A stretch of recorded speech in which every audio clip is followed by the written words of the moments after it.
Salut à tous et bienvenue dans ce nouvel épisode de la Forerunner Radio. Aujourd'hui, je suis accompagné de Nassim pour un nouvel épisode concernant principalement notre actualité. Bien sûr, on va toucher à plusieurs sujets dans cette vidéo, mais ça m'intéressait d'interroger Nassim sur sa fin d'année 2018, sachant qu'il avait rapidement disparu des réseaux sociaux pour se concentrer sur son travail.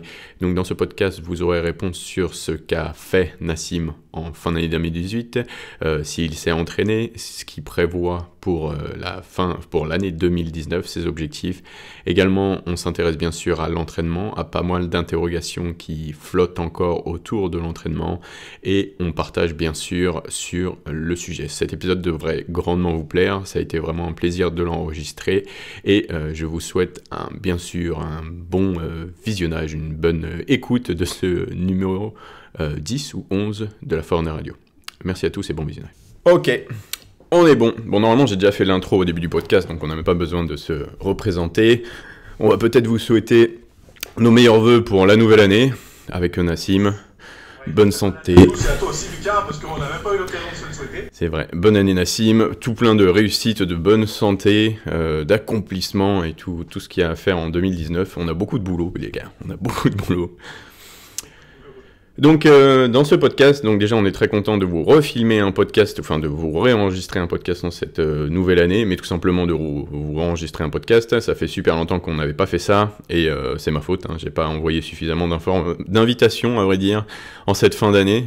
J'ai pas d'excuses d'ailleurs, donc ce sera différent en 2019. Je veux reprendre activement ce podcast parce que je pense que c'est la source d'information la plus riche qu'on puisse vous partager. Qu'est-ce que je voulais dire? Dans ce podcast, on n'a pas de sujet en particulier. Moi, je voulais faire un point avec Nas parce que ça fait très longtemps que j'ai pas parlé à Nas, genre aussi longtemps que vous probablement, parce que Nas il a été très occupé.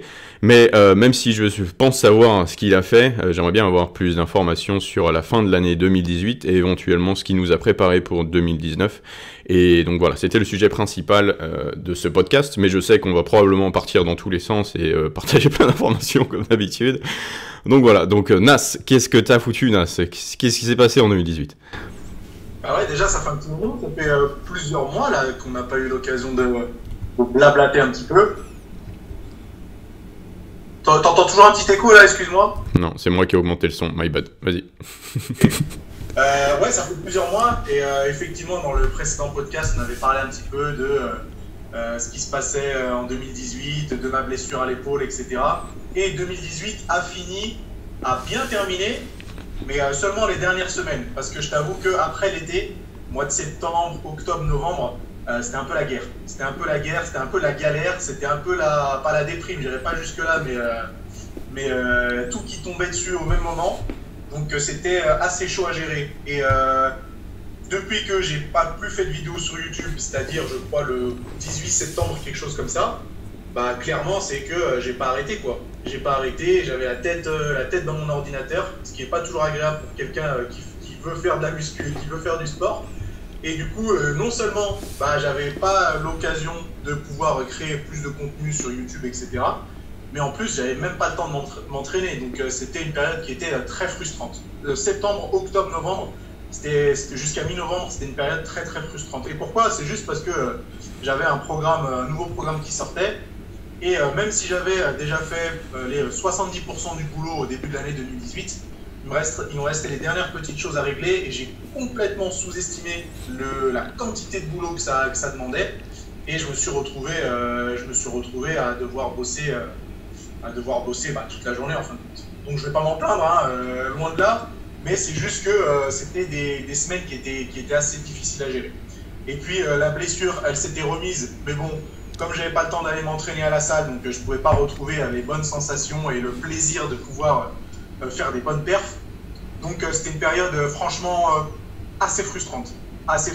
Et le fait que j'ai pas forcément posté non seulement sur YouTube mais aussi sur le reste des réseaux sociaux, parce que Instagram, même si je faisais quelques petites stories, j'étais moins régulier qu'avant. C'était à cause de la masse de travail, quoi. À cause de la masse de travail. Mais heureusement, juste après la sortie du programme, j'ai pu me sortir un petit peu la tête de l'eau, me réentraîner.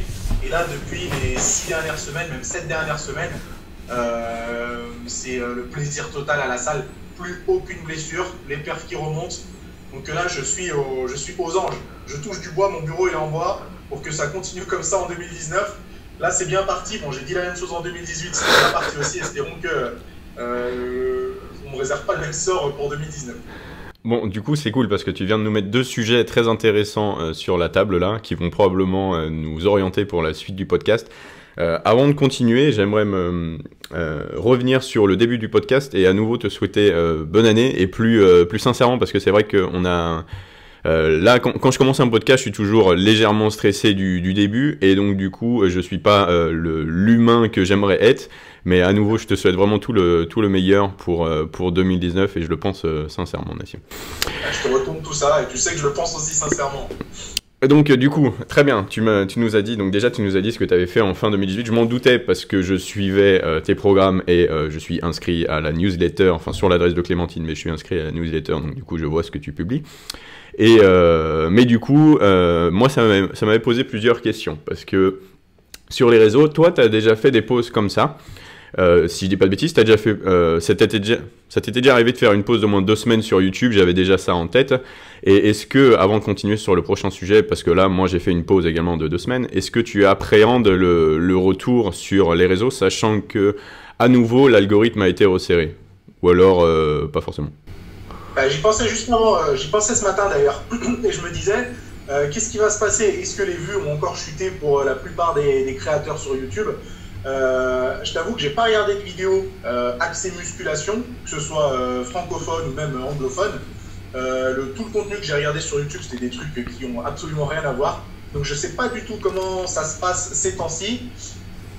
Et je t'avoue que, disons que plus le temps passe, c'est pas que je me détache de YouTube, mais comme c'est quelque chose qui me rapporte pas d'argent, entre guillemets, c'est pas mon métier, hein, je suis pas youtubeur, je l'ai dit une fois et je le répète et je le répéterai encore plusieurs fois, c'est pas mon métier et même si ça a clairement une influence normalement positive sur mon boulot, mais des fois aussi un petit peu négative, comme ça a une influence sur mon boulot, où est-ce que je voulais en venir? Ouais, je vais en venir que même si jamais en repostant des vidéos, je fais pas autant de vues qu'avant, c'est pas dramatique quoi. C'est pas dramatique. Avant tout ça pour le plaisir de partager entre guillemets, même si comme on l'a abordé la dernière fois, des fois le plaisir il peut être un petit peu voilà, le plaisir il est pas toujours là où on pense. Mais ouais, je m'inquiète pas trop. Je posterai et on verra bien ce qui se passe. J'ai des sujets qui sont bien intéressants en réserve, donc on verra bien. Je me fais pas trop de soucis. J'ai réussi à m'en sortir pendant presque 3 mois et demi sur YouTube. Voilà, c'est pas trop grave si jamais les vidéos font moins de vues, aussi à moins d'attention sur la muscu. Ouais, moi je trouve que ce qui est embêtant, c'est que j'avais jumpé à des conclusions un peu fortes l'année dernière, mais c'est vrai que du coup ma conclusion, tu sais, on en avait parlé, c'est que les gens étaient moins intéressés par les sujets. Mais la réalité est que tout simplement les gens ne voient plus ce dont tu parles en fait. Ils le voient absolument plus. Et comme on disait, donc là on parlait de nous qui faisions un break, mais si les gens font un break sur ton contenu, ils le verront plus jamais. Et c'est ça qui est assez du coup stressant pour le créateur, c'est de perdre son audience, mais pas parce que tu dis des choses qui ne sont plus intéressantes, tout simplement parce qu'il n'a plus conscience de ton existence. Et ça c'est un peu le problème actuellement sur tous les réseaux, parce que c'est pareil sur Instagram au final, c'est que vraiment s'il n'y a pas un engagement qui est très très fort des deux côtés, tu disparais en fait. L'algorithme ils l'ont resserré assez fort cette année, genre très très fort, tu vois. Et au final moi j'ai vu, parce que du coup j'ai fait une vidéo par jour pendant 21 jours du coup, et j'ai vu pas mal de messages du coup, et des gens qui me disaient ah c'est cool tes vidéos et tout, ils avaient absolument pas conscience que j'avais fait 19 vidéos juste avant, tu vois, alors qu'ils sont abonnés quand même. Donc les gens ne voient absolument plus ton contenu, juste parce que, je sais pas, pendant un mois, ils n'ont pas ouvert YouTube. Et ça, du coup, moi, je m'étais dit que ce serait embêtant, parce que je suis persuadé que tu as préparé du bon, même si, effectivement, YouTube va peut-être avoir une place moins importante en 2019 qu'en 2017 ou 2016 dans ton quotidien, parce que tu as plein de boulot à côté, ce qui est une bonne chose. Est-ce que les gens... qu'est-ce que je veux dire déjà? Oui, que du coup, tu as plein de choses, des trucs sympas à apporter, et moi, je m'inquiète du fait que les gens qui veulent le voir ne vont pas forcément le voir, quoi. Ce qui joue maintenant, ce qui est intéressant, c'est que ça peut être vachement basé sur le partage. Donc du coup, ça amène encore plus d'engagement humain et moins robotique, donc les recommandations YouTube. Donc les gens, il faut vraiment qu'ils partagent à fond si jamais le sujet est important. Si je vois ma vidéo sur c'est ma vidéo qui a le plus marché en fin d'année, c'est celle que j'ai faite sur la largeur la largeur de la taille, pardon. Et c'est la seule vidéo avec ma vidéo Storytime sur mon passé avec les abdos qui a été recommandée par YouTube. Donc du coup, c'est deux vidéos qui ont bien marché. Et j'ai eu beaucoup de reposts dans tous les sens, mais principalement, et j'ai même eu des messages, mais principalement parce que la plateforme a décidé que cette vidéo allait être mise en avant, mais c'est la seule. Quand je vois que j'ai fait des vidéos sur la génétique, au final, donc les vidéos sur la génétique, c'est le sujet phare de ma chaîne au final maintenant. Et elles ont été vues par environ 25 000 personnes pour un sujet qui normalement intéresse sur ma chaîne aux alentours de 100 000 personnes. À chaque fois que je fais une vidéo sur la génétique aussi poussée, c'est du 100 000 vues, tu vois. Donc là, je me dis, ça fait que, je sais pas, il y a un cinquième qui a vu la vidéo, alors que le centre d'intérêt est probablement toujours là, parce que c'est toujours des trucs à avancer, tu vois. Enfin, bref, c'était le petit passage sur l'algorithme YouTube et le break que tu as pu avoir. Donc je te souhaite que ton sujet engage beaucoup, en tout cas ta première vidéo éventuellement engage beaucoup pour que l'algorithme il te rechoppe et du coup YouTube te prenne dans ses bras et te fasse plein de bisous et partage ton contenu. Je te souhaite que ça se passe bien en tout cas. De toute façon, avec le temps, tu sais, les mois qui passent, etc., et puis mon entourage, faut savoir que pour mes programmes, mon site internet, je travaille avec des personnes, donc des gens qui sont plus calés sur l'aspect technique, etc. Mais au moins, ça me permet de discuter avec d'autres personnes et d'avoir du recul.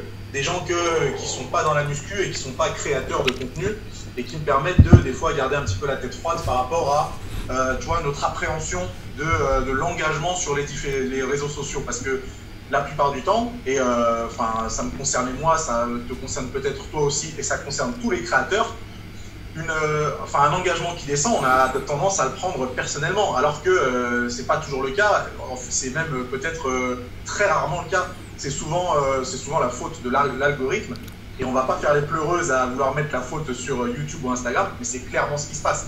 C'est clairement ce qui se passe. Donc j'essaie de plus trop me concentrer sur le nombre de likes ou le nombre de vues, etc. J'essaye plutôt de me concentrer sur mes clients déjà. Et puis, si jamais le reste de mon contenu gratuit sur toutes les autres plateformes fonctionne, tant mieux. Si ça fonctionne un peu moins, bon bah tant pis. C'est clair que ça fait chier, mais avec le temps, j'essaie de le prendre de moins en moins personnellement. Et psychologiquement, ça m'aide quand même pas mal. Ouais, je pense que moi, psychologiquement, le fait de comprendre que c'était pas une histoire de contenu, mais de plateforme, c'est quand même même si ça fait tout aussi chier au final, tu te dis bon voilà, c'est pas moi qui commence à faire quelque chose qui est mal, c'est tout simplement le temps qui évolue et bon j'imagine qu'il faut du coup suivre la plateforme, suivre l'algorithme et faire plus de fréquences, mais c'est vrai que quand notre type de travail c'est pas faisable de faire une vidéo par jour quand tu veux apporter quelque chose à ta communauté, donc du coup c'est compliqué. Enfin bref, moi je voulais revenir du coup, et désolé pour cette parenthèse si jamais les gens, ça ne vous intéressait pas, mais je voulais en toucher mot avec Nas. Et je voulais revenir sur ta reprise. Parce que du coup moi j'ai, c'est pas que j'ai pas mal de questions, mais j'ai pas mal de... si, probablement pas mal de questions sur... tu me dis que ton break, donc qui a duré... Attends, on parlait de 3 mois, mais en soi, combien de temps tu t'es pas entraîné ? Je me suis pas entraîné pendant à peu près 4 semaines. En 4 semaines, j'ai dû faire 3 séances. Et c'était des séances, tu vois, voilà, pour bouger un petit peu. Et j'ai dû reprendre l'entraînement aux alentours du 12 novembre. Donc je me suis pas entraîné de début octobre jusqu'à mi-novembre. Ok, donc ce qui est conséquent parce que tu as un certain niveau. Donc du coup, tu as une sorte de... C'est le plus gros break que j'ai fait. Ouais. 12 ans de musculation. Ouais, putain. T'as une sorte de... Il y en a qui parlent de désensibilisation, et c'est un peu le sujet que je voudrais aborder maintenant, bien que moi je n'ai pas trop d'informations pour rebondir là-dessus, et je pense même que c'est pas appuyé par la science, mais bon bref, on peut en parler. Ce qui est intéressant, c'est qu'en 4 semaines, toutes tes gènes ont semblé avoir disparu, et t'étais quand même pas mal gêné. C'était le pec, probablement le tendon du pec, c'est ça depuis et... Tendon du biceps. Tendon du biceps, my bad, ouais. Et donc du coup, il a pu se désinflammer probablement.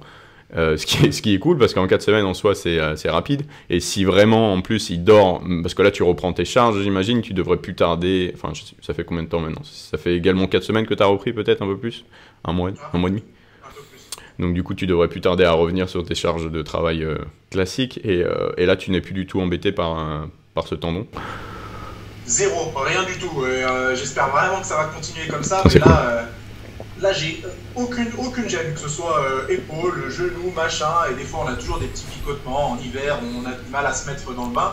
Là, je pense que j'ai fait un perfect en termes de séances, parce que je pense que les 40 dernières séances que j'ai fait, elles étaient nickel. C'est encourageant, parce que je sais que ça faisait longtemps que ça t'emmerdait ce truc. Ouais, ça fait du bien au moral, parce que pendant 6 mois en 2018, ça m'a fait chier. Mais là, on est quand même pas mal. Est-ce que pendant ces 4 semaines d'arrêt, est-ce que tu as... Je sais que tu avais beaucoup de boulot, donc c'est peut-être pas forcément le cas. Est-ce que tu as travaillé sur une récupération accentuée de la zone, avec peut-être, j'en sais rien moi, de la crossball ou des trucs comme ça? En fait, j'ai poncé les séances d'ostéo avec un ami ostéopathe qui est super sympa et assez doué. Et alors c'est le même ostéopathe que Thibaut Geoffrey d'ailleurs pour l'histoire, qui lui a des tendinites un peu partout aussi, qui sont plus graves que les miennes d'ailleurs. Et en fait on a travaillé ensemble depuis mon retour de vacances, c'est-à-dire début septembre. Et entre septembre et novembre, on a fait plusieurs séances qui m'ont clairement, c'est pas qu'elles m'ont aidé, je pense qu'elles ont totalement résolu le problème en fin de compte. Donc avant de partir en vacances au mois d'août, j'avais fait une échographie, j'avais fait une radio, et quand je suis revenu de vacances avec ces résultats, on a bossé par rapport à ça. Et je pense que les séances qu'on a fait, on a dû faire 4 séances en un mois et demi. Ça a totalement fait disparaître la douleur. Putain, comme quoi, aller voir des professionnels, quoi. Complètement. Après, j'ai fait mon boulot moi-même de mon côté avec un certain nombre d'étirements, du petit renfort musculaire, ce que je pouvais faire de mon côté en fin de compte. Mais je pense que le plus gros du travail, c'était quand même de bosser avec un pro pour vraiment faire les choses correctement. Donc si jamais, là, pour conclure juste cette parenthèse, si tu avais une recommandation, ce serait du coup, après expérience, pas seulement théorique, si jamais on a une inflammation un peu trop poussée et qui ne se barre pas, c'est vraiment genre stop, va voir un pro pour qu'il travaille autour du problème pour que ça résolve le problème et reprend après, c'est ça. Genre vraiment, genre force pas, quoi. Exactement. Après, pour les gens moins expérimentés, je sais que ça peut être frustrant parce qu'on se dit putain, attends, on perd des semaines de progression, et ça peut être le cas, hein, et c'est le cas d'ailleurs. Moi, disons que peut-être qu'avec la sagesse et l'âge, je me dis que bon, allez, 1 mois ou 2 mois sans musculation, on s'en fout, c'est pas trop grave. Et puis de toute façon, ça tombait bien entre guillemets parce qu'il fallait que je bosse sur le reste, sur ce que j'avais à faire en fin de compte. Donc voilà, c'était une période chiante mais nécessaire, et puis je suis bien content d'être passé par là en fait. J'appuie sur le fait que c'est vraiment cool, et c'est rare qu'il y ait des happy endings avec des gènes aussi prononcés que la tienne, parce que tu t'en es plein pendant quasiment l'année là au final, ça a commencé tôt. Donc c'est fin février jusqu'à voilà quoi, jusqu'à il y a pas longtemps. C'est dingue parce que ça a dû quand même être une sorte d'accumulation au fur et à mesure, donc ça demandait pas mal de boulot pour que ça se barre, et se dire que seulement en 4 semaines, avec un travail et un repos séparés, sachant qu'actuellement tu viens de nous dire que tu étais quasiment remonté là où tu étais avant, c'est beau, c'est beau, et c'est prometteur. Après, j'en ai parlé aussi avec mon ostéo, je sais pas à quel point ça a eu une incidence ou pas, mais sûrement que le psychologique joue à fond. C'est que quand il y a des périodes où l'entraînement va pas très bien, ça a une répercussion sur les douleurs, qui ont une répercussion sur l'entraînement, on rentre dans un cycle vicieux, et puis là, je pense que c'est ce qui s'est passé. Et du coup, le fait que il m'a bien mis en garde du fait que c'est pas parce que j'ai plus de douleur que l'inflammation est complètement résorbée, mais du coup, le fait de me sentir mieux, d'avoir moins mal, je prends plus de plaisir à l'entraînement, psychologiquement ça va mieux, et puis tout s'enchaîne en fin de compte. Ouais, c'est sûr, c'est parce que quand tu commences un mouvement et tu sais que tu vas avoir mal, c'est le pire, ce truc. Chier, ah ouais, ça fait vraiment chier. Est-ce que du coup il y a des styles d'entraînement ou quelque chose en tout cas que tu as viré de ton entraînement pour éviter que ça recommence? Des exercices, des amplitudes, des résistances, ou pas du tout? J'ai pas supprimé d'exercices. Par contre, j'en ai rajouté parce que clairement, je pense que j'avais un déséquilibre. Enfin, on utilise un petit peu ce mot de façon vulgaire maintenant, hein. Mais je pense que la quantité d'exercices de développés horizontaux était très largement supérieure à tous les tirages horizontaux. Donc, et ça, clairement que je devais avoir un petit déséquilibre par rapport à ça, parce que je bosse vachement le grand pectoral, je bosse vachement le grand dorsal, mais tout ce qui se passe au-dessus du grand dorsal et entre les omoplates, je le bosse clairement pas autant que ce que je devrais faire. Donc j'ai rajouté ça à fond pour être sûr d'avoir un ratio qui est plus équilibré. Je pense que ça a joué aussi, je peux pas en être sûr, mais en tout cas, ce qui est certain, c'est que je vais continuer à le faire. Je ferai plus l'erreur de faire des séances d'eau 100% grand dorsal et de ne pas m'intéresser aux tirages horizontaux avec les coudes un petit peu plus ouverts. Parce que moi, tous les rowing, je les faisais coudes serrés 100% grand dorsal. Maintenant, disons que je vais me calmer un petit peu et rééquilibrer tout ça. Sachant que tu as un grand dorsal du futur, toi. Et ouais, c'est ça le problème. Donc, gros pec, gros grand pectoral et gros grand dorsal, niveau rotation interne, on est pas mal. Hein, donc c'est clair que je pense que ça a dû jouer un petit peu. En tout cas, après autant de temps de musculation, je pense que ça a dû jouer un peu. Qu'est-ce que je voulais dire? Oui, parce que tu parlais du tendon du biceps. C'est vrai que moi, toutes les gènes que j'ai pu avoir, tendon du pec et biceps, c'est toujours sur les tirages verticaux enfin généralement en tout cas. Ouais, toujours sur les tirages verticaux que ça a posé problème, parce que c'est là où il prend vraiment cher, peut-être à cause d'une amplitude qui est un peu plus grande que ce qu'on a l'habitude de faire sur nos mouvements. Et je vois exactement, moi j'en avais parlé dans un de mes vlogs ou je ne sais quoi, le mouvement en particulier qui m'étirait le tendon. Et l'accumulation, c'est vrai, comme tu disais, avec le travail des développés horizontaux, c'est un combo, c'est l'enfer pour les artiers. Donc c'est bien, tu n'as pas eu besoin de limiter ton amplitude, plus maintenant en tout cas, limiter ton amplitude, tu peux travailler en amplitude complète en tout cas vis-à-vis de ton objectif, et il n'y a pas d'exercice en particulier. Putain, c'est cool ça, c'est vraiment cool pour les gens qui entendent, enfin qui écoutent, je veux dire, ils vont être contents. Ouais, carrément, ouais, carrément. Donc c'est pas impossible de récupérer de ce genre de traumatisme entre guillemets. Et donc du coup tu as repris l'entraînement et petit à petit c'est remonté. Est-ce que tu t'as fait le mec sage ou alors tu as fait essayé de faire le bourrin, en tout cas avec ce que tu pouvais faire, sachant que tu avais mal à la base au tendon du biceps, mais je pense que tes jambes et tout elles étaient assez fraîches, donc est-ce que tu t'es dit j'y vais progressivement histoire de pouvoir marcher demain, ou alors tu y as été comme un bourrin? Comme un sauvage. Comme un sauvage sans pitié. Alors très clairement, et j'ai dû aborder très rapidement le sujet en story, c'est que là j'ai pas surchargé progressivement, j'ai surchargé agressivement. C'est-à-dire que les 50 derniers jours, j'ai augmenté les reps, j'ai augmenté la charge, j'ai augmenté le volume, le tonnage, tout ce que tu veux. Je me suis mis en clair la misère, très clairement. Et je sais que c'est peut-être pas forcément le truc le plus judicieux, c'était clairement ça passe ou ça casse. Mais voilà, j'avais pas envie d'attendre, et même si on est des professionnels, on a de l'expérience, etc., il y a un moment, il faut, et même si en plus moi je suis considéré comme celui qui s'entraîne sagement, avec de la musique classique, tu vois, avec des tempos de 18 secondes sur l'excentrique, voilà, j'aime bien me mettre un peu la misère à la musculation, et bah, j'aime bien pousser quoi, et j'avais besoin de pousser, donc j'ai poussé, et j'ai poussé bien comme il faut, donc ouais, non, j'y suis pas allé sagement. Et hors courbature, comment a réagi ton corps? Parce que là, tout à l'heure, j'ai amené le sujet de la resensibilisation. Et moi, je trouve ça flou et un peu con, mais qu'est-ce que tu en penses? Est-ce que tu penses que le fait de faire un break, ça permet de se resensibiliser à la congestion, ou enfin les gens qui, en gros, le contexte c'est tu t'entraînes depuis longtemps, tu travailles toujours avec la même fourchette de répétition plus ou moins, et du coup t'as plus vraiment de congestion en vrai, t'as plus ce pump extraordinaire que tu pouvais avoir à un certain moment dans ta carrière de lifter.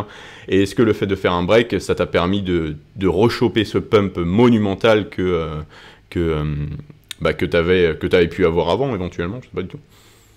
Alors, ça dépend des groupes musculaires, mais c'est clair que pour les pecs, sur lequel l'entraînement, c'était pas la joie, quoi, hein, pendant les 6 derniers mois, là, c'était n'importe quoi. C'était vraiment, c'était des congestions, comme au temps des meilleures séances que je faisais, alors là, c'était d'un plaisir incroyable. Après, pour le reste, peut-être un peu moins, et je sais pas si vraiment, ces 4 semaines, ça a vraiment joué.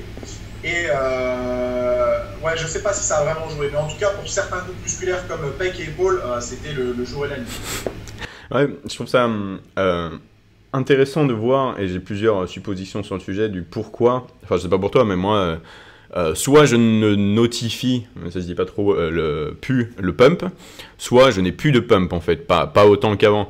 Et mon point de vue, c'était que on s'intéresse tellement et on est un peu coupable de ça à la théorie, que on se dit il faut vraiment chercher des mouvements qui amènent le plus de tension, d'étirement, etc.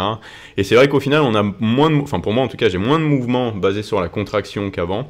Et au final, j'ai probablement moins de volume fluide dans le muscle dans mes séances, donc moins de pump work, etc.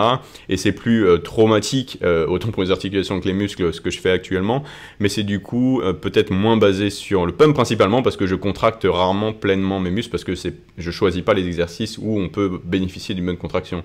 Donc c'est ce que je m'étais dit à la base. Parce que c'est vrai qu'à chaque fois que je fais, par exemple, mon écarté en unilatéral avec une amplitude complète, là, mon pec il explose, j'ai mal, etc. Et je rechoppe ce pump de l'enfer. Et je pense qu'avant, en fait, vu que je faisais beaucoup de chest press et un peu plus de volume, j'avais un peu plus ce pump. Donc mon idée, c'était plutôt que, en fait, à trop en savoir, du coup, ça devient un problème. À être trop curieux, probable, ça devient un problème pour ce sujet, pour ce sujet du pump, et que c'est pas forcément une question de resensibilisation, mais moi j'ai fait également une pause de 10 jours là, quand je suis passé à Paris, etc. Et j'ai traîné un jour quoi, sur 10. Et quand j'ai repris, même conclusion en fait, il n'y a pas de resensibilisation. Si je veux avoir un pump de l'enfer, je sais quoi faire, mais c'est pas ce que je veux faire, parce que je m'intéresse peut-être un peu trop à ce qui, sur le papier en tout cas, marche le mieux.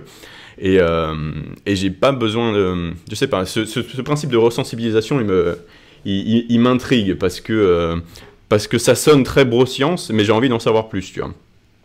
Est-ce que vraiment le fait d'arrêter, ça peut permettre de se resensibiliser, tout comme faire un break de caféine, tu vois, ça permet de vider les récepteurs, enfin, je parle de ma poche là, je sais pas du tout, mais de vider les récepteurs et du coup d'en reprendre plus dans la gueule quand tu reprends la caféine. Est-ce qu'il y a un principe qui est similaire musculairement? Ce serait intéressant d'en savoir plus. Parce que j'ai souvent entendu ce terme, mais j'ai jamais vu de positif là-dedans, sachant que de toute façon le pump c'est quelque chose qui nous fait chier à l'entraînement, c'est jouissif, mais ça nous fait chier. Et je sais que maintenant, avec plus les années passent, moins j'ai de pump, mais je pense que ça s'explique via la structure des séances, qui a pas complètement changé, mais qui peut avoir changé, quoi. Ouais, je pense que c'est une bonne hypothèse. Et le fait d'aborder le fait que des fois on cherche trop à comprendre, en fait, hein. On cherche trop à comprendre, et c'est peut-être pas une mauvaise chose, parce que du coup, on s'attache à vraiment ce qui fonctionne, et on essaye de s'en tenir à ça. Mais il faut dire ce qu'il y a en musculation, il y a encore une part de flou. Ouais. Il y a encore une part de flou, et en fait, elle est peut-être plus importante que ce qu'on voudrait penser. Et que, je l'ai déjà dit, je sais pas si c'était dans un podcast, mais en tout cas dans une vidéo, avant d'avoir de la science, on a de la broscience. Et si on veut avoir des résultats et si on veut faire avancer le truc, il faut bien continuer à faire des choses qui sont purement considérées comme broscience aujourd'hui, et qui ne le seront peut-être plus dans quelques mois ou quelques années. Donc je vois totalement ce que tu veux dire, et même moi, des fois, je sens une certaine retenue à faire certains exercices ou à adopter certaines fourchettes de répétition, et même, imagine, attention, on se coupe, et même à adopter certains tempos. Je me dis, mais attends, est-ce que je ferais bien de retenir autant la descente, ou est-ce que je ferais pas mieux d'aller le plus rapidement possible? Mais j'essaie de garder encore une fois un petit peu de recul en me disant, faut pas non plus devenir un espèce de rat de laboratoire qui va faire chier tout le monde, en fin de compte, qui va faire chier tout le monde avec ces techniques qui sortent tout droit de la science. Et il faut garder aussi un certain... Faut continuer à s'entraîner un petit peu à l'instinct, je pense. Un petit peu à l'instinct, et c'est ce qui, à mon avis, peut provoquer le plus de progrès. Ouais, moi, mon point de vue, et putain, ça date pas d'hier, tout ça, et je pense que c'était mon premier point de mésentente avec tout le travail de Eric Helms, qui est pourtant probablement menteur numéro 1. C'était cet aspect trop orienté vers la performance pour un objectif de bodybuilding, même si théoriquement c'est tout à fait lié.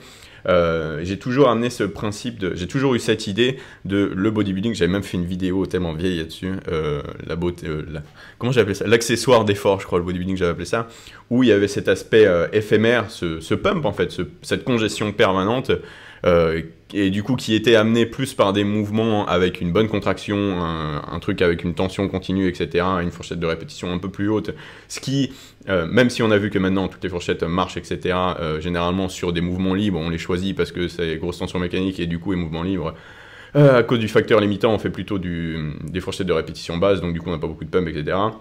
Je me disais, oui, mais si tu t'entraînes comme ça, c'est pas que tu vas ressembler à un powerlifter, c'est que tu vas être plat en fait. Tu vas pas être plein au possible.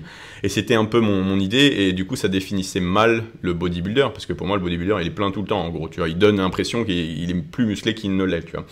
Et donc c'était mon premier point de mésentente en tout cas. Et je pense que c'est toujours un peu flou, et c'est inexplicable via la théorie, mais c'est que de la pratique, on pourra presque dire ça enfin, la pratique, c'est l'expérience, donc ça pourrait même presque rejoindre la neuroscience, entre guillemets. Et je pense qu'il y a des préférences également personnelles à ajouter dans la composition optimale de l'entraînement et le volume à adapter pour chaque personne. Parce que là, je me rends compte, je vais en venir, Ali, au point où j'avais fait une vidéo là-dessus où je disais plus t'es con, plus t'es fort. Non, plus t'es gros, pardon. Moins tu réfléchis, plus t'es gros, plus t'es con. Je sais plus comment j'avais appelé ça. Parce que, et moi j'ai vécu ça, c'est pour ça que j'ai fait cette vidéo, et je me ciblais moi-même, c'était que quand je ne réfléchissais absolument pas à tout ce qui est récupération du volume, donc j'avais un volume débile, absolument débile, c'était probablement les années où j'étais le plus gros. Le plus gros au final. Bon, je mangeais beaucoup et tout, etc. Mais c'est là où j'ai fait le plus de gains. Clairement, je faisais du squat et du soulevé de terre dans la même séance, des presses à cuisses, des fentes marchées, etc. Je devais, si on devait parler de MRV, donc maximum recoverable volume, il était à 40. J'avais tellement développé ma caisse à l'entraînement, parce que je mangeais beaucoup également, que je faisais vraiment un volume de dingue, des séances de 3 heures, voire des fois un peu plus, enfin bref. Et mon physique, il était énorme. Et je suis persuadé qu'il y avait beaucoup de junk, ce qu'on appelle le volume dans ces séances. Donc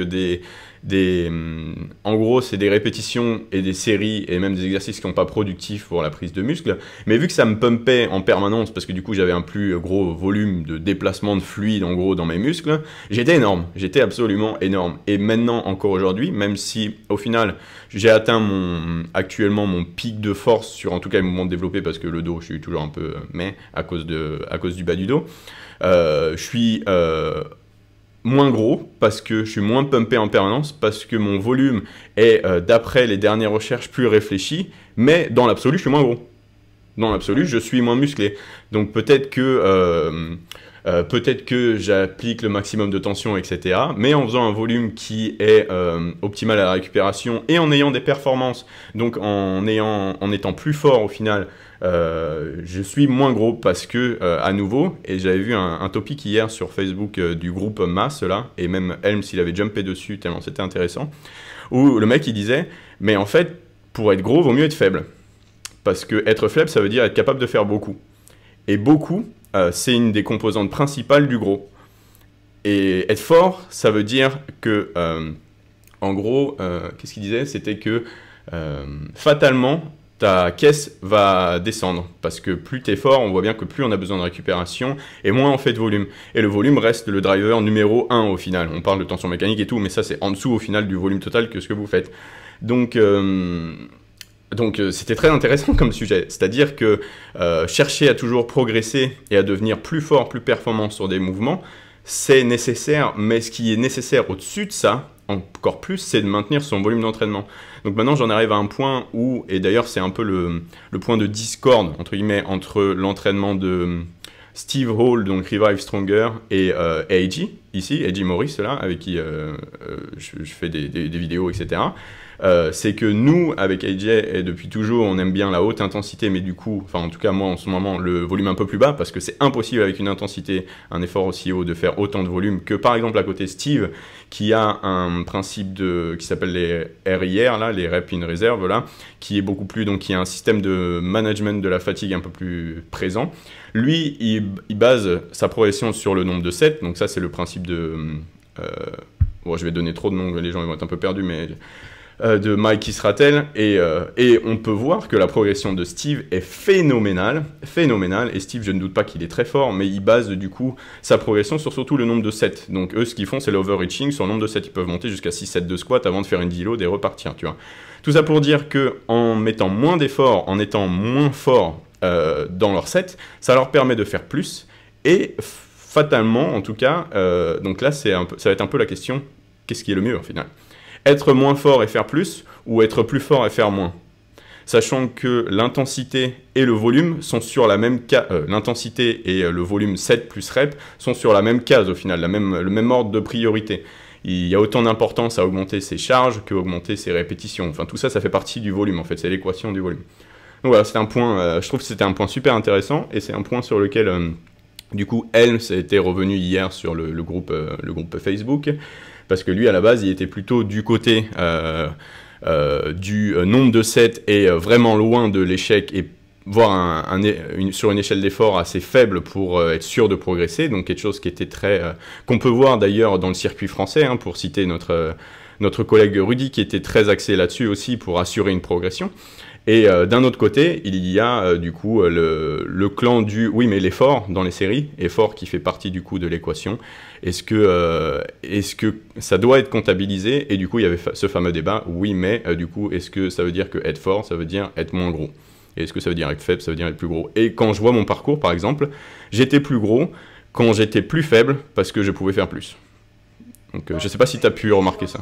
Une excellente réflexion, et je pense que je m'y retrouve aussi carrément. Et ça joue, des fois il faut voir la vérité en face. Ça joue peut-être en notre défaveur de trop connaître en fait toutes les variables de l'entraînement et de tout ce que ça implique, que ce soit le volume, le tonnage, la récupération, l'amplitude, le type de tension, etc.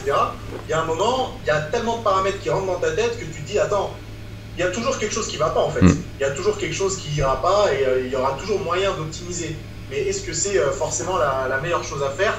Et quand on voit que des périodes où on ne se prenait pas autant la tête, eh ben, on était clairement plus beau, comme tu dis.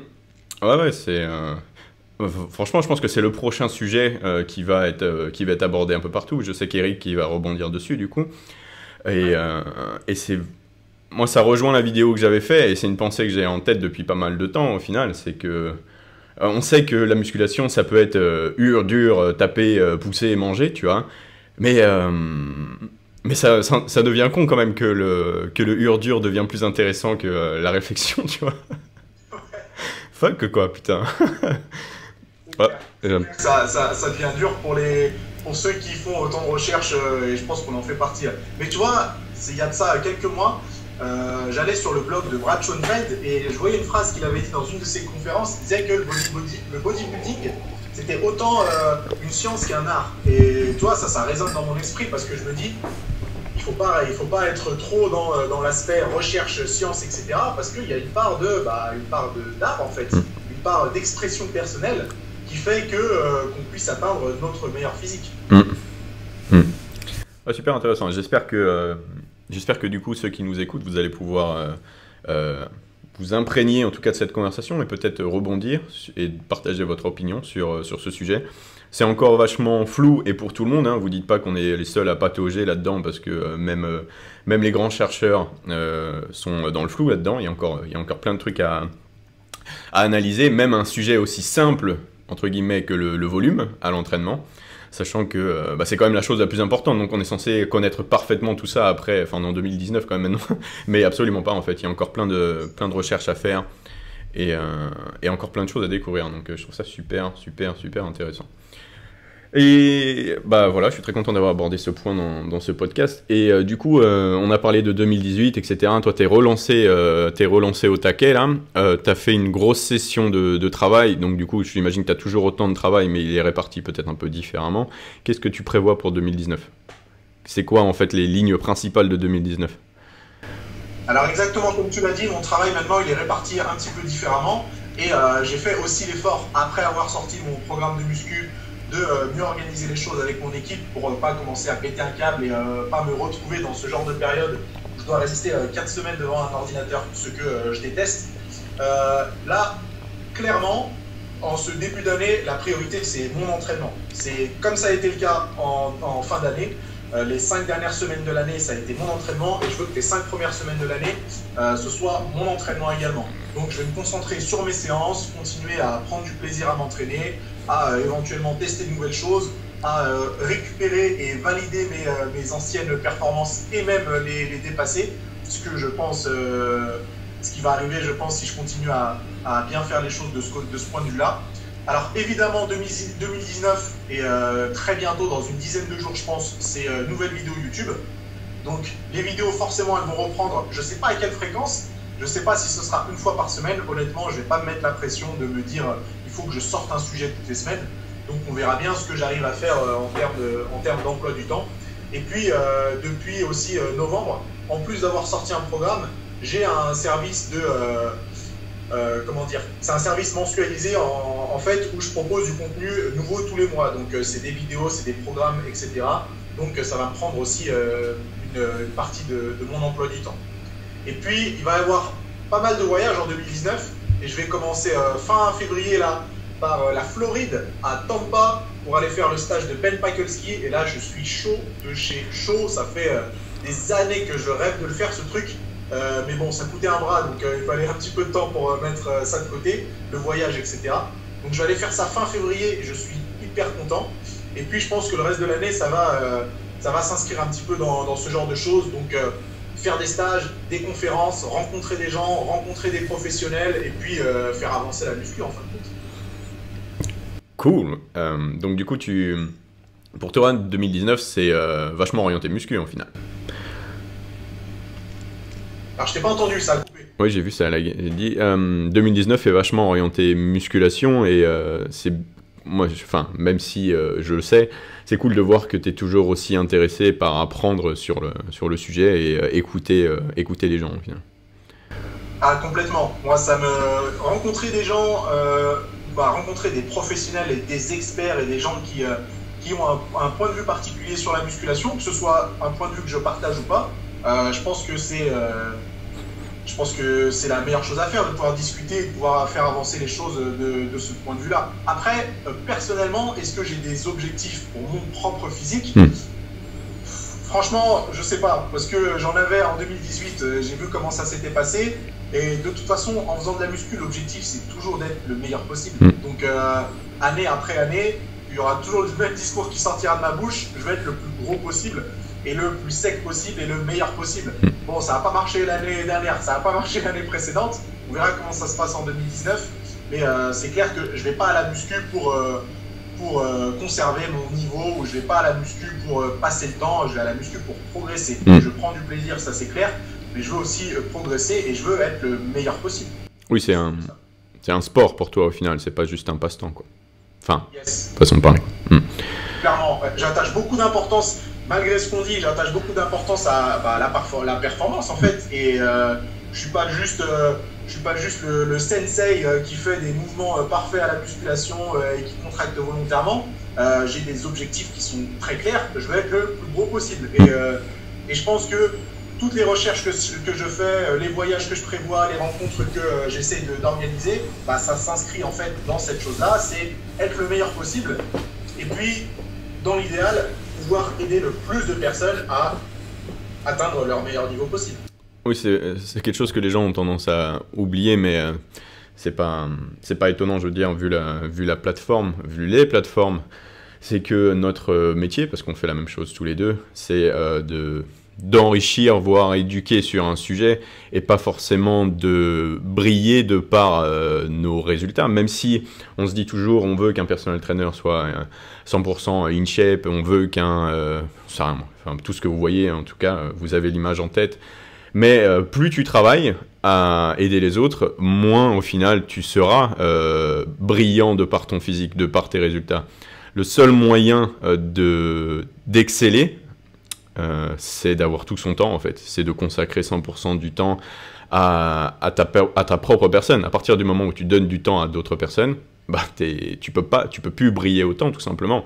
Et moi je me dis justement que, enfin je le vois d'expérience perso et du coup c'est plus simple. Quand j'ai eu mes meilleures performances, enfin c'est maintenant, mais quand j'ai eu des très bonnes performances et un très bon physique et que j'ai réussi à maintenir ce que tu veux également, c'est du coup être le meilleur tout le temps et le plus sec et le plus gros en même temps. C'est quand je faisais que ça de mes journées, c'est que je travaillais que pour moi. Enfin, j'étais salarié, mais en soi, quand tu travailles dans une salle de sport, t'as du temps, mais quand t'es salarié, j'avais pas de dossier à remplir quand j'entrais chez moi, etc. Tu vois. Donc en soi, ma journée c'était du sport, donc je faisais que ça. Mais maintenant, je me rends bien compte, avec toute la création du contenu et même le travail à côté, que si je veux m'investir, enfin à partir du moment où tu es auto-entrepreneur, en fait, je pense pas que tu puisses être brillant de par ta plastique, parce que tu passes tout ton temps là où on est tous les deux là actuellement, un bureau, un PC, à créer, à réfléchir, à répondre, etc. Tu vois, et je pense que du coup, en vrai, si tu commences à à atteindre tes réels objectifs personnels, ce serait pas égoïste parce que tu fais ce que tu veux, mais en soi, ça veut dire que tu t'impliquerais moins envers les autres. Tu donnerais moins aux autres pour t'intéresser plus à toi. Donc, je suis persuadé que les gens, c'est pas ce qu'ils veulent au final. Je sais que c'est pour ça que je disais que les gens, ils veulent tout au final. Ils veulent que tu sois le plus intelligent, le plus fort, le plus beau, et que tu sois naturel, etc. Mais au final, les gars, si on veut vous partager du contenu, je vois moi en décembre, une vidéo par jour, mon physique, il a pris une quille, hein. Il a pris une quillasse, je me suis entraîné que 50% du temps et j'ai fait une deload pendant 70% du mois. Et ça au final, et c'était un facteur que nous on amène souvent dans nos vidéos, c'est une condition à prendre pour éventuellement se comparer son parcours à d'autres. Si jamais tu as déjà une vie de famille, ton travail, il demande des heures extra, c'est-à-dire que quand tu as déjà fait tes 8 heures, 9 heures, 10 heures de travail, tu dois encore travailler chez toi, forcément que tu vas pas avoir autant de loisirs pour t'intéresser à ta plastique ou autre, et donc du coup avoir les mêmes résultats qu'une personne qui a tout son temps juste pour faire du sport, juste pour manger quand il veut, pour dormir autant qu'il veut, etc. Et ça, on s'en rend bien compte. Et nous, on est les premiers à s'en rendre compte et à partager cette information, parce que on a plein de personnes qui essayent encore maintenant de s'identifier, voire de se comparer, hélas, physiquement à des personnes qui prennent tout leur temps pour se maquiller, pour se faire belle, pour faire les abdos, les 1000 abdos tous les matins, etc. Toi, si t'as pas le temps de faire ça, c'est que tu as d'autres priorités dans la vie, donc tu dois pas te sentir mal à cause de ça, au final. Trop de facteurs à prendre en compte. On avait déjà aussi abordé le sujet la dernière fois, mais c'est clair que plus le temps passe, et après je parle pour moi personnellement, mais plus j'ai de responsabilités, c'est-à-dire que maintenant j'ai des employés qui dépendent de moi, et si jamais je commence à vouloir faire une diète et à être un fantôme toute la journée, ça va avoir une mauvaise répercussion sur mon activité et sur leur quotidien aussi. Donc il y a des choses que je peux clairement plus me permettre de faire. Donc c'est clair que j'aurai plus jamais l'objectif de peser 105 kg à 10% de masse grasse, chose qui de toute façon n'arrivera jamais. Mais effectivement, il y a un certain nombre de sacrifices à faire par rapport à son propre physique. Et comme tu l'as dit, malheureusement, on se retrouve à discuter par écran interposé sur les réseaux sociaux, etc., avec des abonnés, des gens qui nous suivent, qui veulent tout, qui veulent des gens musclés, comme tu l'as dit, naturels, qui proposent des choses gratuitement, du contenu régulièrement, qui sont agréables, qui répondent aux messages privés, qui font 10 stories par jour. Il y a un moment, il y a beaucoup de personnes qui font un burn-out à cause de ça. Et je pense qu'il y a de plus en plus d'influenceurs, entre guillemets, j'utilise ce mot parce que... Oui, il n'y en a pas d'autres au final. Qui vont faire des burn-out et qui vont se retrouver à ne plus savoir où ils en sont, parce que... on peut pas être sur tous les tableaux, ça c'est clair et net. Et tu vois, ça me permet d'envoyer sur un autre sujet, je sais pas ce que tu en penses, mais je remarque que depuis quelques mois, peut-être 4-5 mois, les gens qui faisaient de la musculation régulièrement commencent petit à petit à se détacher. Et je parle de ça des influenceurs qui ont plusieurs milliers d'abonnés, plusieurs dizaines de milliers d'abonnés sur les réseaux sociaux. Ils commencent à se désintéresser de la muscu parce qu'ils ont bien remarqué que c'était hyper difficile de pouvoir faire ces 5 séances, 6 séances, 7 séances par semaine, de surveiller sa diète, de maintenir son business sur les réseaux sociaux, de créer du contenu, etc. Et on se retrouve avec de plus en plus de gens qui disent « Bon, je fais un peu moins de muscu, je me suis mis au crossfit, je vais sûrement changer de sport parce que j'ai besoin de variété. » Et voilà quoi. Donc je pense qu'on a été les premiers à commencer et on va être probablement les derniers à terminer parce que les gens vont de plus en plus se rendre compte que c'est pas si glamour que ça, quoi. Oui, c'est sûr que si tu enlèves, à mon avis, déjà Instagram, ça fait déjà beaucoup moins de pratiquants. Et peut-être même de progrès. Après, si y en a qui se servent des réseaux sociaux pour progresser et que ça les aide, bon, bah, moi je suis très content. Mais c'est vrai que du coup, ça, comme tu peux le dire, moi je pense que j'avais remarqué ça, enfin ça fait pas quelques années, mais c'est vrai que ça commence à s'essouffler un petit peu. Il y a plusieurs raisons, je pense, pour lesquelles ils s'éloignent du sujet. L'effet de mode étant, parce que ça a été une mode au final, le fitness plus que la musculation, commençant légèrement à s'estomper, les gens ont compris qu'au final, ça ne marche pas autant qu'ils le voudraient. C'est qu'ils ont réussi à avoir quelques personnes qui commentaient leurs trucs et à rejoindre leur journée de fitness ou de bodybuilder. Mais les gens ont bien vu, hein, si tu veux grandir, tu fais du maquillage et tu fais du soft porn. Enfin bref, on va pas rentrer dans le sujet, mais c'est vrai qu'au final, tu regardes les filles d'Instagram, et hommes comme femmes au final, hein, et businessment parlant, si jamais leur statut c'est personnalité publique, ils ont plus intérêt à faire de la télé-réalité et, comme je disais, du soft porn que de la musculation pour se faire un nom sur les réseaux sociaux, parce que c'est ça les réseaux sociaux au final. Ouais, complètement. Et de toute façon, je pense qu'ils s'aperçoivent aussi que la musculation c'est dur et que s'ils ont réussi à progresser pendant leurs 2 premières années de pratique, ça va vite changer et ça a déjà changé pour certains. Et c'est peut-être pour ça que on va avoir de plus en plus d'abandon parce que la muscu c'est pas si facile que ça. Hein. Et si ces gens-là pensaient atteindre un excellent niveau et continuer à progresser comme ils l'ont fait les 2 premières années, ils vont vite se retrouver devant un mur. Enfin bon, c'est une vision un peu pessimiste, mais c'est ce que je commence à remarquer sur les réseaux sociaux et toutes ces personnes-là qui sont mises à la musculation.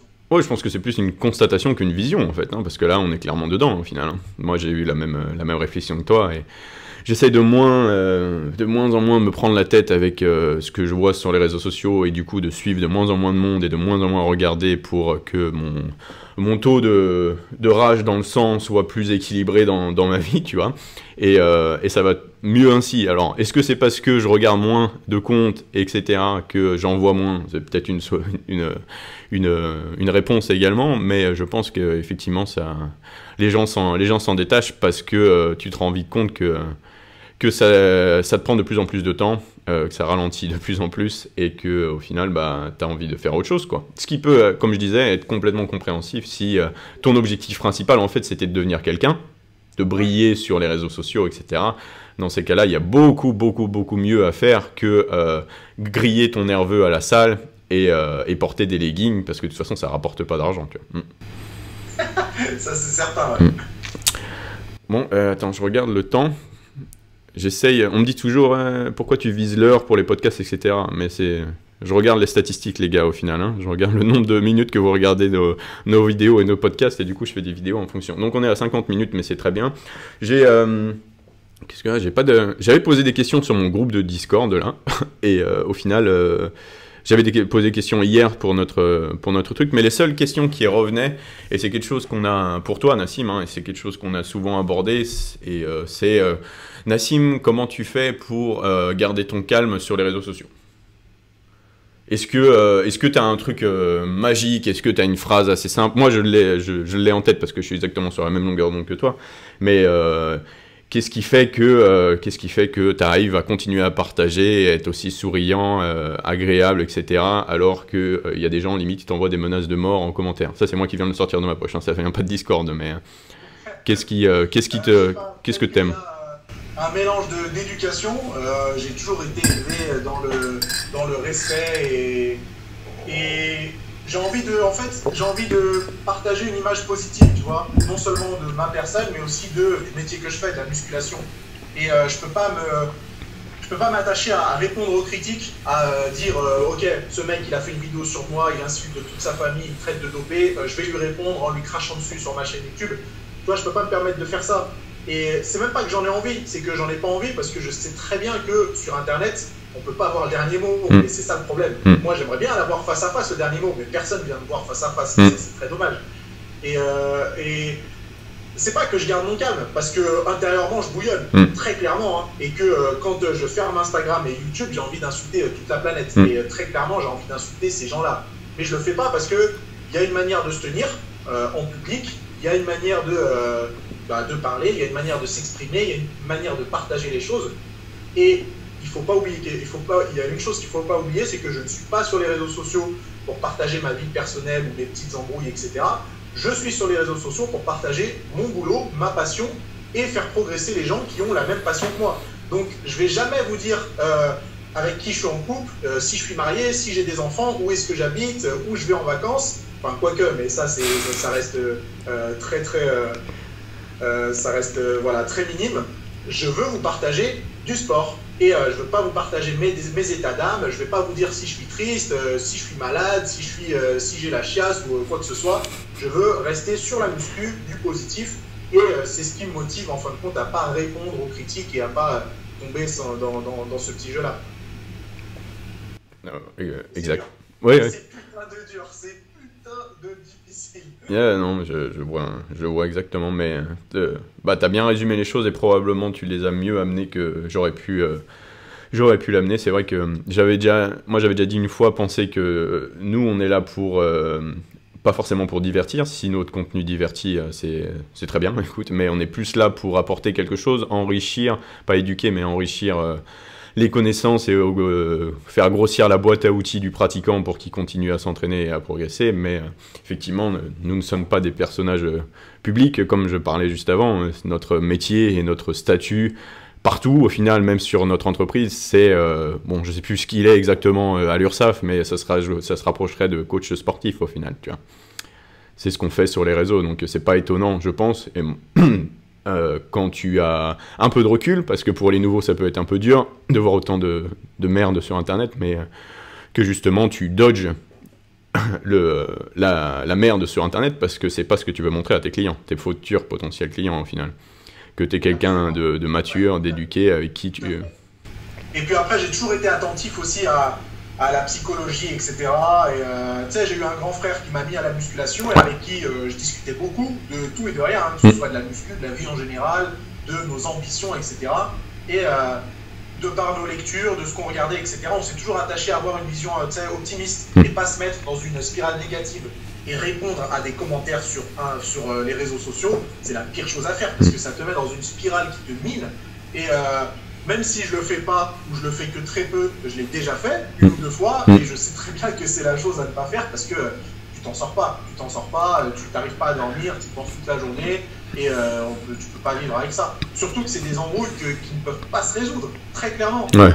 Sur internet, les embrouilles ne peuvent pas se résoudre. Donc j'ai beau sortir ma meilleure argumentation du monde en vidéo sur YouTube en disant toi qui m'as insulté, calme-toi, moi je pense ci et ça fonctionne pas. Donc autant dodger comme tu dis et puis se dire qu'on se concentre sur notre propre pratique et sur notre propre expertise et le partage de nos connaissances. Et je pense que c'est plus enrichissant. Tout à fait d'accord, Nassim, tout à fait d'accord. Bon, est-ce que tu as un sujet supplémentaire à ajouter à cette conversation, pour le podcast en tout cas? Parce que moi, je pense avoir... On a bien discuté là. Comme prévu, on est parti sur différents sujets. Pour ma part, je suis très content de ça. On a parlé un peu de muscu, on a parlé un peu de réseau, de progression, etc. Donc je pense que c'est pas mal. Très bien. Et tu nous as parlé 2019, donc on peut attendre une vidéo de ta part dans la semaine, c'est ça? Alors probablement pas ce week-end, mais sûrement le week-end d'après, dans une dizaine de jours. Un petit lundi matin, comme d'habitude ou... Ouais, je pense qu'un petit lundi matin ou un dimanche dans l'après-midi, à mon avis, c'est ce qui va se passer. Ok. Et qu'est-ce que je voulais dire également? Du coup, tu as lancé des nouveaux programmes. Et est-ce que les gens peuvent encore bénéficier de tes services ou alors tu es complètement full actuellement? Non, pour l'instant, c'est bloqué. Le programme est sorti en novembre et il a été accessible pendant une semaine. Donc, tout le monde pouvait le rejoindre pendant cette semaine de lancement. Depuis le 15 novembre, je crois, les inscriptions sont terminées. Elles reprendront, je ne sais pas quand. Peut-être au printemps ou peut-être avant, je ne sais pas trop quand. Mais pour l'instant, du coup, je m'occupe des clients qui ont commencé le programme en novembre et d'autres qui vont le commencer début janvier, puisque certains attendaient la fin des fêtes. Donc, je vais les bichonner, je vais m'assurer qu'ils respectent bien tout dans l'ordre pour être sûr que la progression soit au top. Donc, pas de programme jusque probablement au printemps. Ok, donc si jamais les gens ils sont intéressés pour prendre la prochaine session, ce serait aux alentours du printemps et tu l'annoncerais où? Plutôt sur ta newsletter? Comme d'habitude, et puis probablement sur les réseaux sociaux, que ce soit Instagram, Story et aussi probablement YouTube. Donc le meilleur moyen d'être au courant, de toute façon, c'est newsletter, comme ça ils peuvent pas rater l'annonce.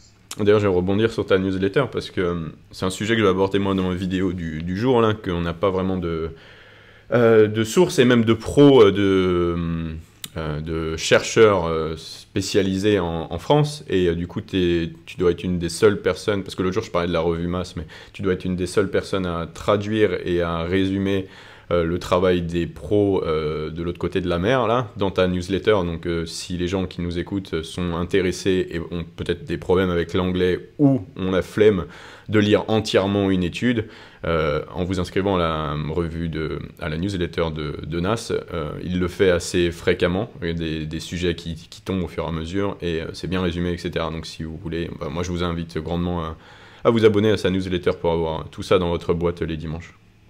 Yes, merci. Effectivement, j'essaie de vulgariser et de résumer, comme ça au moins c'est court, mais c'est compréhensible et on en ressort qu'avec le nécessaire. Bon bah Nassim, merci de nous avoir accordé cette heure ce vendredi matin et on te souhaite un super week-end et à nouveau une superbe année et nous on va se parler probablement juste après, mais je pense que tout le monde est content qu'on reprenne ce podcast, ce Forerunner Radio en début d'année 2019 et j'espère qu'on en fera plein d'autres cette année avec tes voyages, etc. Je suis sûr qu'on aura plein d'autres sujets et plein d'autres conversations super enrichissantes comme celle d'aujourd'hui.